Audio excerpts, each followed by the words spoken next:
తెలంగాణ ఆంధ్ర రాయలసీమ రుచుల సంగమం Tara south Indian kitchen Kondapur. నలుగురిలో మేజర్గా దెబ్బలు తగిలింది నాకు. Today this is the third day. నాకు స్కల్ ప్రాబ్లం ఉంది. ఆ స్కల్ ప్రాబ్లం వల్ల I'm not able to recognize the people. 10 minutes మీరు రోషనా ఎవరా అనేది మర్చిపోతున్నాను. అదే నేను ఫోన్ చేసినప్పుడు కూడా నేను అందుకే అడిగాను. నేను ఫోన్ చేయగానే ఫస్ట్ బాగా మాట్లాడాడు, అండ్ సెకండ్ టైము అంటే నాకు అర్థమైపోయింది అది కొంచెం మెమరీ పవర్ తగ్గింది అనుకో, నాకు అర్థమైపోయింది పూర్తిగా. అండ్ ఇక్కడ ఏంటంటే ఆ నలుగురిలో ఎవరికి తగ్గలేదు సార్ దెబ్బలు. నలుగురిలో తగిలింది పవిత్ర గారికి కూడా. To be frank I'm telling you, పవికి చిన్న దెబ్బ తగ్గలేదు. నా పవికి చిన్న దెబ్బ తగ్గలేదు. కార్ ఆపోజిట్లో రోడ్ వెళ్ళింది, గ్లాస్ బ్లాస్ట్ అయింది, స్మోక్ వచ్చింది. తను బ్రీత్ తీసుకొని జస్ట్ రైట్ టర్న్ ఇవ్వేసరికి నేను రక్తమడుపులో పడి ఉన్నాను. నన్ను చూసి నాన్న ఏమి ఇంతే బ్రీత్ ఆగిపోయింది తప్పితే ఇక్కడ జరిగింది అంతే. తను మన చిన్నపిల్లలు ఏడ్చినా కూడా అని ఆగుతారు. మనం వీపులో ఒక 2 దెబ్బలు కొడతాము, చెస్ట్ ఏదో చేస్తే వాళ్ళు రూపీ రివీల్ అవుతారు. అక్కడ తనకి బ్రీత్ ఆగడం వల్ల నేను అన్కాన్షియస్లో ఉన్నాను. డ్రైవర్ వచ్చేసి 108కి తిరుగుతున్నాడు. చిన్న పాపకి తెలియదు, ఆ నాలెడ్జ్ లేదు, ఆ టెన్షన్లో తను ఆగిపోయింది. ఎవడో ఒక మనిషి వచ్చి వెనుక ఒక దెబ్బ కొట్టినా, ముందు దెబ్బ కొట్టినా తను ఈరోజు బ్రతికేది. And the major fucking point I'm telling everyone, ambulance వచ్చేసి 15 minutes లేట్ వచ్చింది. లేకపోతే ఈరోజు పవి బ్రతికేది.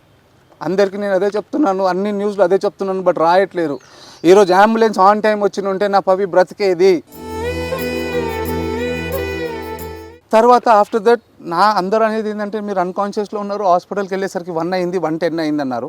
ఆఫ్టర్ 1:30 కాన్షియస్ అన్కాన్షియస్ నాకు తెలియదు, ఒక న్యూస్ చెప్పారు ఇట్లా మీ పవి అయినసరికి నేను లేచి నా నాలెడ్జ్ లేకుండా నేను అక్కడ డాక్టర్లను చేసుకోవడము, అక్కడ గ్లాసులు పగడగొట్టడము ఏదో జరిగింది.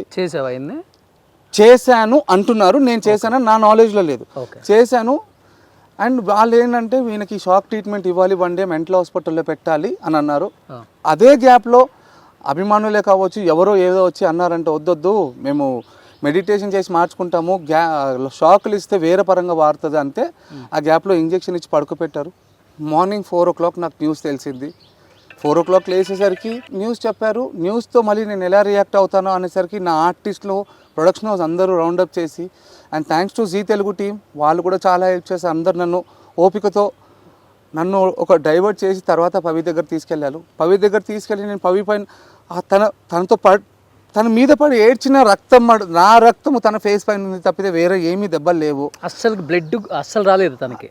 సరే ఉండినా కూడా సార్ నేను ఏదంటానంటే మనకున్న ఒక 6 layers 7 layers ఒక చిన్న తగిలి ఉండొచ్చు తప్పితే it's not a major thing. Please మీ తరఫున మీరు అందరు పబ్లిక్కి చెప్పండి. ఫస్ట్ టైం తను మీడియా ముందుకు వచ్చి మాట్లాడటం కూడా, అందుకని ఈరోజు మొత్తం క్లియర్గా చెప్తున్నారు. తను నా మీద పెంచుకున్న ప్రేమ అవ్వచ్చు, నా మీద పెంచుకున్న అఫెక్షన్ అవ్వచ్చు, నన్ను చూసి నాన్న ఏమైంది అంతే ఆగిపోయింది తప్పితే తనకి ఏమీ అవ్వలేదు.